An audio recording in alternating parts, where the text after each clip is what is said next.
नमस्कार शिक्षक साथियों, आप लोगों को जानकर बहुत खुशी होगी कि मिशन प्रेरणा, जिसकी शुरुआत पिछले साल यानी 5 सितंबर 2019 को माननीय मुख्यमंत्री उत्तर प्रदेश सरकार श्री आदित्यनाथ योगी जी के कर कमलों से शुभारंभ किया गया था। इसके तहत इसका जो मुख्य उद्देश्य है वो यही है कि परिषदीय विद्यालयों में पढ़ने वाले जो भी हमारे बच्चे हैं, इनकी शैक्षिक गुणवत्ता में अभूतपूर्व वृद्धि हो और साथ ही साथ हमारा जो विद्यालय का माहौल है वो बच्चों के लिए शिक्षण अधिगम के अनुकूल बने। इसी क्रम में इन्हीं उद्देश्यों को पूरा करते हुए आप सभी लोग को पहले से ही जानकारी है कि 3 हस्त पुस्तिकाएं यानी 3 मॉड्यूल डेवलप किए गए हैं हम टीचर्स के लिए। तीनों के नाम आपको पता ही हैं। जैसे पहला मॉड्यूल जो है वो है आधारशिला, यानी जिसको हम लोग बोलते हैं फाउंडेशन लर्निंग। दूसरा है ध्यानाकर्षण मॉड्यूल, यानी इसको हम लोग बोलते हैं आपका रिमीडियल टीचिंग। और जो तीसरा मॉड्यूल है यानी तीसरी हस्तपुस्तिका है, इसका नाम है शिक्षण संग्रह यानी कंपेंडियम। ठीक है, इसी के साथ साथ आप लोगों को प्रेरणा लक्ष्य, प्रेरणा सूची और प्रेरणा तालिका, इन तीनों टर्म से भी काफी हद तक परिचित हो जाना चाहिए। और मुझे उम्मीद ही नहीं, पूरा विश्वास है कि आप सभी लोग इससे परिचित होंगे भी। फिर भी मैं एक बार आप लोगों को शॉर्ट में इसके बारे में बता देता हूं। देखिए, जो प्रेरणा लक्ष्य हैं हमारे, प्रेरणा लक्ष्य कक्षा 1 से 5 तक के बच्चों के लिए भाषा एवं गणित के लिए कुछ निर्धारित योग्यताएं हैं, दक्षताएं हैं, जिनको इन बच्चों के पास तो होना ही होना चाहिए। जैसे कक्षा 1 के लिए भाषा की जो दक्षता है, जो प्रेरणा लक्ष्य है, उसके अंतर्गत आपको बताया गया है कि दी गई सूची में से या दिए गए शब्दों की सूची में से कम 5 शब्दों का सही वो वाचन कर सकें, पढ़ सकें। तो ये कक्षा 1 का भाषा का प्रेरणा लक्ष्य है। उसी तरीके से कक्षा 1 का अगर गणित का हम प्रेरणा लक्ष्य की बात करें तो आप पाएंगे कि ये है दी गई संख्याओं में से कम 5 संख्याओं को वो सही समझ सकें, पढ़ सकें। ठीक है, ये है आपके प्रेरणा लक्ष्य कक्षा 1 से 5 तक के लिए आपको बाकायदा दिए हुए हैं। उसी क्रम में आती है प्रेरणा सूची।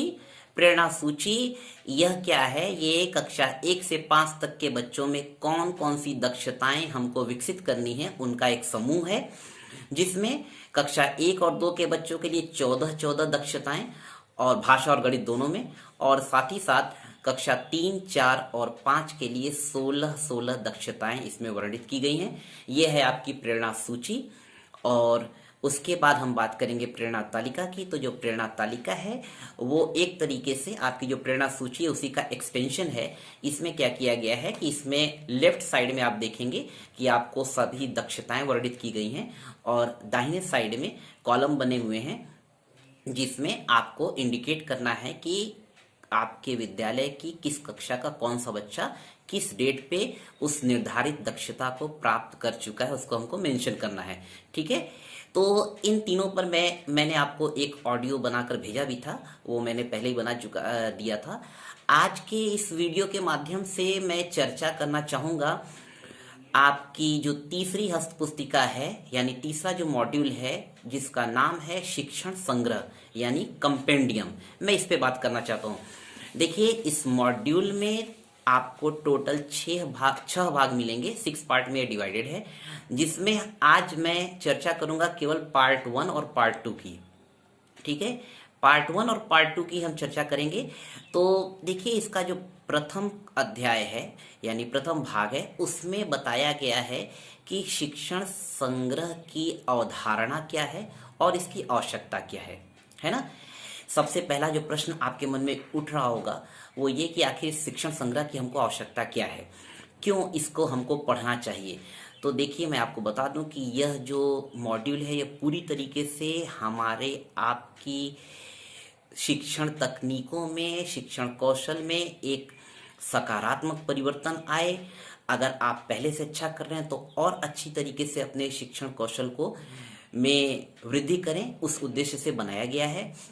और साथ ही साथ आपको पता है कि हमारे बच्चे जो प्राथमिक स्तर पे पढ़ाई करते हैं, आप और हम लोग भी जो कक्षा 5 तक हम लोगों ने जो पढ़ाई की है, उसका प्रभाव आजीवन हमारे ऊपर रहता है। आपको पता है, हम लोगों को अभी तक याद है कि हमारी नर्सरी की क्लास में या कक्षा 1 और 2 में कौन टीचर हमको पढ़ाते थे, कैसा पढ़ाते थे, यह सारी बातें हम लोग हमारे ज़हन में अभी तक हैं।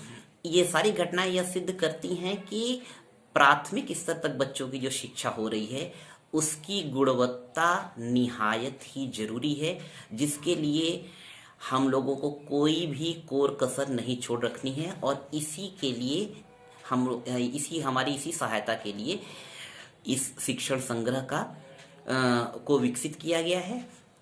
और उसके बाद इसका जो सेकंड पार्ट है इस मॉड्यूल का, उसके अंतर्गत हमको जानना है कि शिक्षण संग्रह की अंतर वस्तुएं क्या क्या है। मतलब शिक्षण संग्रह के अंतर्गत क्या क्या आते हैं।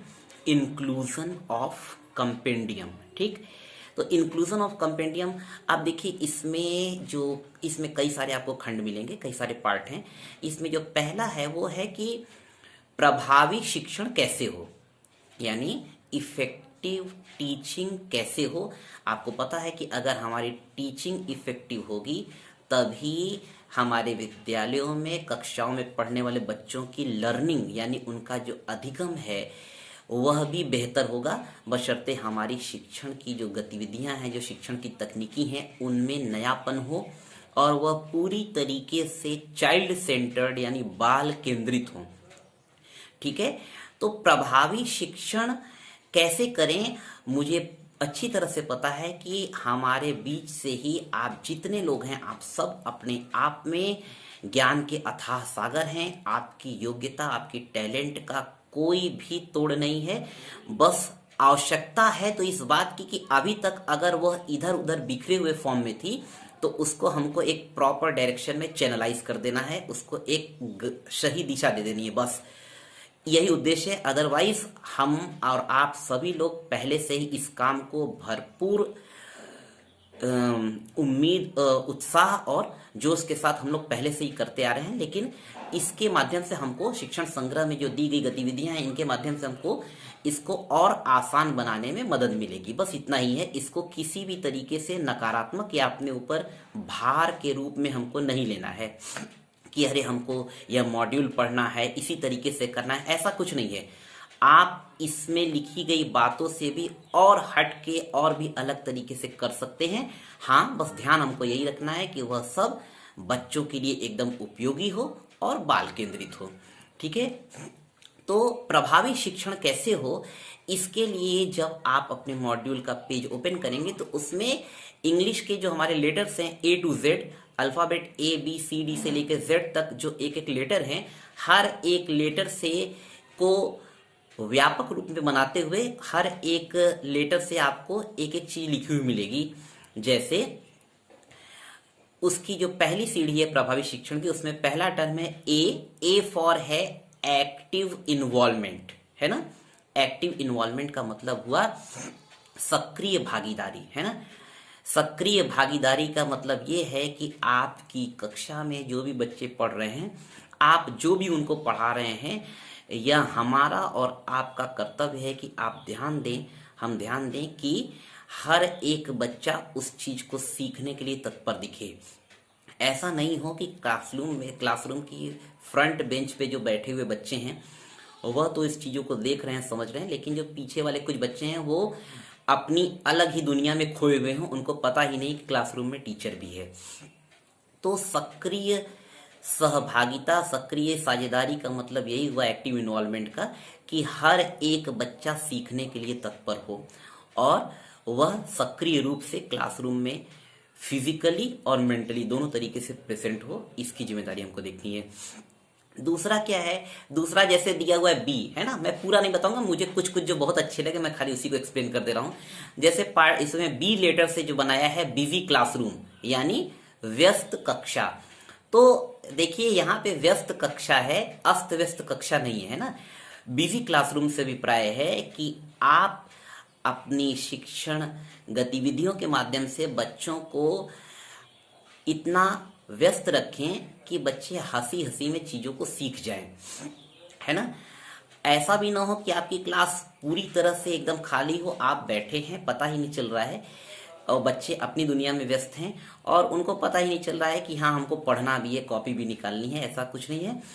आपको क्लासरूम में बच्चों की आवश्यकता का ध्यान रखते हुए क्लासरूम में बच्चों को पढ़ाई करवानी है और उचित शिक्षण सहयोगी सामग्रियों यानी जिसको आप टीएलएम कहते हैं उसका प्रयोग करते हुए बच्चों को सीखने देना है। ठीक है। तीसरा आता है इसी में एक और है ह्यूमर, एच से है ह्यूमर। ह्यूमर का मतलब होता है हास्य परिहास। क्लासरूम में जब आप बच्चों के साथ रहेंगे तो हमको बच्चों के लेवल पे ही चीज़ों को जाकर समझाना है और उसी के क्रम में हमको ऐसा भी नहीं है कि बच्चों को बीच में एकदम भय का माहौल रखना है।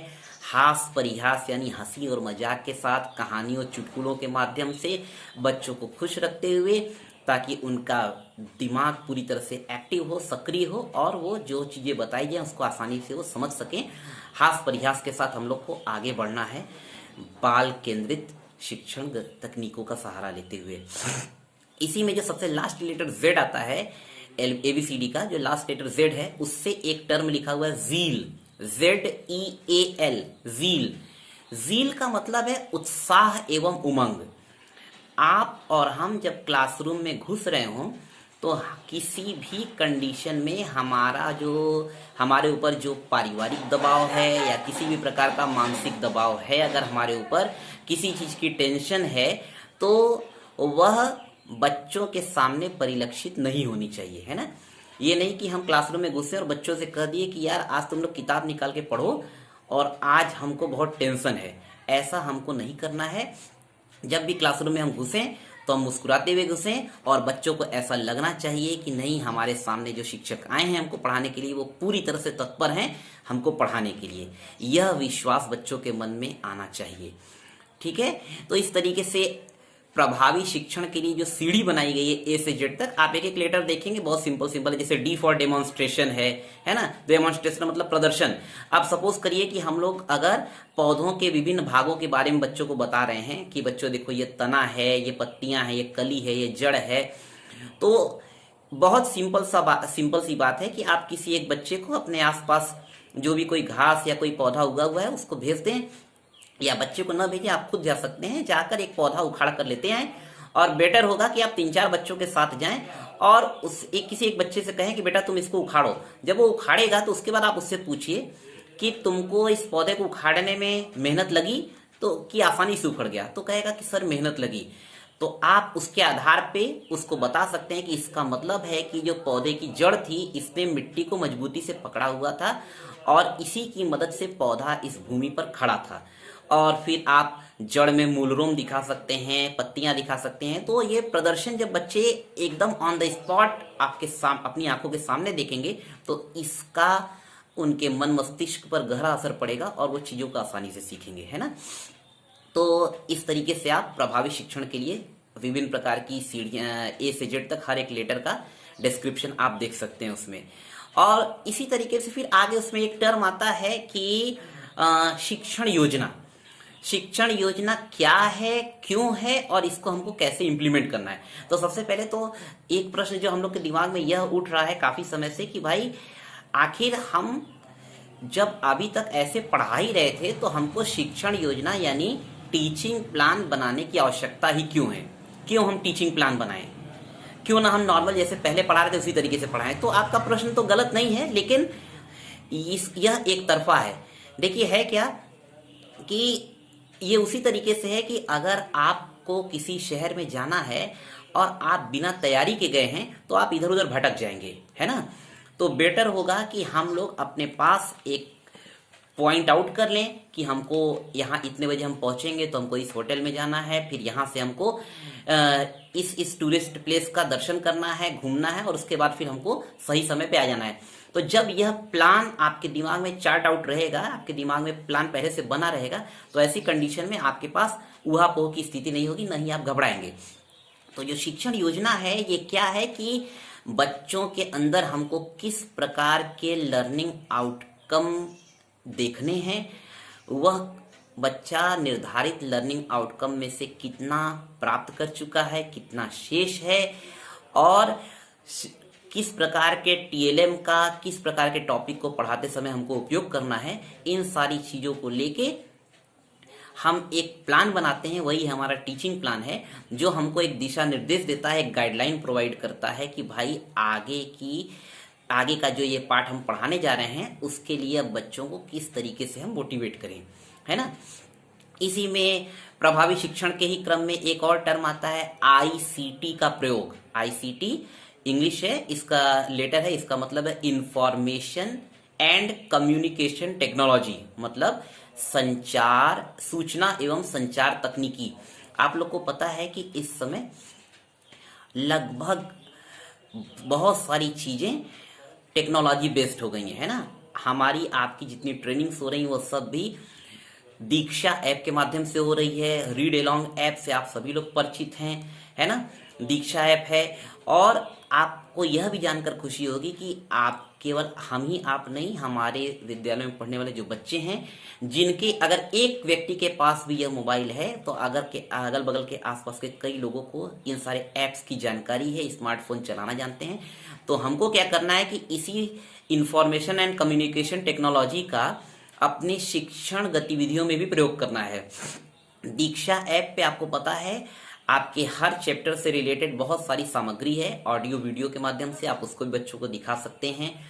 जिन जिन जगहों पर स्मार्ट क्लासरूम की व्यवस्था है वो वहाँ पर स्मार्ट क्लास में बच्चों को पढ़ा सकते हैं। अगर आपके पास ऐसी कोई व्यवस्था नहीं है तो आप एक छोटा सा अपने मोबाइल को की स्क्रीन को एनलार्ज करने के लिए एक छोटा सा आता है, इस तरह का ग्लास, मैग्नीफाइंग ग्लास टाइप का ही होता है। अगर आप उसके पीछे मोबाइल को रख दें किसी मेज पे टिका के, तो उससे भी बच्चे चीज़ों को आसानी से देख सकते हैं, और ऑडियो वीडियो के माध्यम से बच्चों को चीज़ें आसानी से भी समझ में आती हैं। केवल यह तर्क करते रहना कि हमारे पास रिसोर्स नहीं है, आप इससे संभव नहीं हो पाएगा, क्योंकि काम तो करना ही पड़ेगा, है ना। और दूसरी बात ये कि इसी में एक और टर्म आपको मिलेगा शैक्षिक नवाचार, यानी आप किस किस प्रकार का इनोवेशन कर सकते हैं। इनोवेशन टर्म का मतलब होता है नवाचार। आप देखिए, नवाचार को लेकर अलग अलग लोगों की अलग अलग परिभाषाएं हैं, लेकिन मुझे जो लगता है वो ये है कि उपलब्ध संसाधनों का विवेकपूर्ण एवं उचित तरीके से उपयोग करते हुए अगर आप कुछ नया और अच्छा बता सकते हैं तो यही नवाचार है। इसके लिए जरूरी नहीं है कि आप बहुत सारा पैसा खर्च करके और कोई नई नई चीजें लेके आए तभी इनोवेशन होगा। आपके पास जो उपलब्ध संसाधन है, आप अपने दिमाग का प्रयोग करते हुए उसको किस तरीके से बढ़िया तरीके से बच्चों के काम का हम बना सकते हैं, यही है हमारा नवाचार। अब देखिए, जैसे इसमें आपको कई सारी चीजें मिलेंगी, आपकी शिक्षण संग्रह में बहुत सारी चीजें बातें बताई गई हैं शैक्षिक नवाचार को लेके। जैसे इसमें एक दिया हुआ है कि फन डे का आयोजन। फन मतलब आप जानते हैं, FUN, फन मतलब मौज मस्ती। तो सप्ताह के हर शनिवार को एक फन डे का आयोजन किया जा सकता है, जिसमें हर बच्चे, आपको पता है सभी बच्चों का सपना एक टैलेंट होता है, तो सभी बच्चे अपना अपना हुनर दिखाने के लिए बहुत उत्सुक भी रहते हैं। तो कोई बच्चा बढ़िया डांस कर सकता है, तो कोई बच्चा बढ़िया सिंगिंग कर सकता है, कोई बढ़िया कविता लिख सकता है, कविता सुना सकता है। तो एक सप्ताह का एक दिन उनको भी दिया जाना चाहिए। दूसरा, एक इसमें दिया हुआ है इनाम की पेटी, ईमानदारी की पेटी, है ना। ईमानदारी की पेटी का मतलब क्या है कि आप अपने स्कूल पे कोई एक पेटी, एक बॉक्स रख दीजिए, जिसमें आप पहले से अनाउंस कर दीजिए कि भाई अगर किसी बच्चे को आपके स्कूल कैंपस में कुछ गिरा हुआ, किसी की पेंसिल, इरेजर या पैसा मिले तो आप उसको उसमें डाल सकते हैं। तो ये एक ईमानदारी की पेटी हो जाएगा, है ना। इस तरीके से आप कई प्रकार के शैक्षिक नवाचार आप अपने तरीके से कर सकते हैं, और आप यकीन जानिए कि आपकी क्षमताएं अनंत हैं, संभावनाएं भी अनंत है। बस जरूरत है तो आपको उसको सही दिशा में चैनलाइज करने की, है ना। और फिर इसी से रिलेटेड एक टर्म और आपको इसमें मिलेगा, बाला, BALA, बाला। देखिए, बाला को लेके लोगों के मन में बहुत सारा कंफ्यूजन है, मैं आपको बताना चाहूंगा इसके बारे में। बाला का फुल फॉर्म है building as a learning aid, school building as a learning aid. तो बिल्डिंग का बी ले लिया गया, एज एस एस का ए ले लिया गया, लर्निंग का एल ले लिया गया और एड AID एड का ए ले लिया गया, तो BALA बाला बन गया। इसका अभिप्राय यह है कि विद्यालय परिसर इतना आकर्षक हो, उसकी दीवारें, किचन, शौचालय की दीवारें और बच्चा जिस कमरे में बैठ के पढ़ाई कर रहा है, विद्यालय का ऑफिस और उसकी बाहरी चहारदीवारी, यह सब इतनी आकर्षक होनी चाहिए कि बच्चा हर एक कोने से कुछ न कुछ सीख लेकर ही जाए। आप देखते होंगे कि कभी कभी बच्चे क्लास में बैठ के दीवार देख रहे हैं, तो दीवार की ओर अगर देख रहे हैं और दीवार पर आप सपोज करिए कि महाराणा प्रताप का चित्र बना हुआ है या महारानी लक्ष्मीबाई का चित्र बना हुआ है, तो कहीं ना कहीं उसका ध्यान जाएगा कि अरे ये महाराणा प्रताप, ये कौन है, ये घोड़ा कैसा है, घोड़े को कितने पैर हैं, ये राजा जो बैठे हैं घोड़े पे, इनके हाथ में ये क्या है, तलवार है, ये क्या है, भाला है ना। तो इस तरीके से उसके मन में अनगिनत प्रश्न पैदा होंगे और यह भी बहुत हद तक संभव है कि फिर वो धीरे से जब आप उसके पास जाएं और पूछें कि पढ़ाई क्यों नहीं कर रहे हो, क्या देख रहे थे, तो वो आपसे जब पूछ दे कि सर मैं ये चित्र देख रहा था, और अगर आप उससे प्रश्न पूछते हैं कि बताओ चित्र में तुमने क्या देखा, तो आपको वो यही सारी चीजें बताएगा। तो इसका मतलब ये है कि कहीं ना कहीं उसने उस समय को भी यूज किया सीखने में, लर्निंग में, और यही हमारा और आपका उद्देश्य है कि बच्चा हर एक स्थिति में सीखे। इसी तरीके से आप पूरे प्रदेश के अलग अलग विद्यालयों में देख रहे होंगे कि कहीं किसी ने अपने विद्यालय के फर्श पे लूडो, है ना, यानी सांप सीढ़ी को पेंट करवाया हुआ है, तो कहीं पर भारत की महान विभूतियों के चित्र वर्णित है, कहीं किसी के किचन के पास विभिन्न प्रकार की सब्जियों और फलों के चित्र बने हुए हैं। इन फलों और सब्जियों के चित्र में भी सबके नाम लिखे हुए हैं हिंदी और इंग्लिश में, है ना। शौचालय के पास स्वच्छता संदेश लिखे हुए हैं, स्लोगन लिखे हुए हैं। स्कूल का जो ऑफिस है वह अपने आप में बच्चों के हृदय पे बहुत प्रभाव छोड़ता है, क्योंकि जब भी कोई बच्चा मान लीजिए किसी भी कार्यवश उसको स्कूल के ऑफिस में आना पड़ा, अपनी मम्मी या पापा के साथ आया, तो उसकी नज़र तुरंत चारों ओर घूमने लगती है कि सर जी हमारे जिस चेयर पे बैठे उसके पीछे क्या था, अलमारी में क्या क्या रखा हुआ, अलमारी के ऊपर वाली दीवार पे क्या बना था। यह सारी चीज़ें उसके मन में बहुत ही सकारात्मक असर डालती हैं और इन सबों से को मिला के उसकी शैक्षिक संप्राप्ति की जो संभावनाएं हैं और ज़्यादा बढ़ जाती हैं, है ना। तो इस तरीके से आपको बहुत सारी चीज़ें मिलेंगी इसमें। इसका ये सेकंड पार्ट है, इसी में आपको एक चीज़ और मिलेगी, पुस्तकालय, विद्यालय का पुस्तकालय कैसा हो। तो देखिए, आपको पता है कि स्कूल लाइब्रेरी जो है वह भी बच्चों के लिए एक बहुत महत्वपूर्ण स्थान रखती है पूरी शिक्षण प्रक्रिया में। बच्चों को एक टाइम टेबल के अकॉर्डिंग एक फ्री पीरियड उनका लाइब्रेरी के लिए जरूर होना चाहिए, पुस्तकालय के लिए।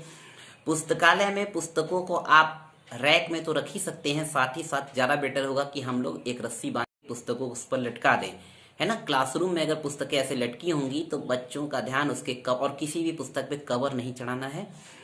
कवर पेज को जब बच्चे देखेंगे तो उनके अंदर अट्रैक्शन फील होगा, वो सोचेंगे कि भाई अगर इस बुक का कवर पेज इतना अच्छा है तो जरा अंदर देखा जाए क्या लिखा हुआ है।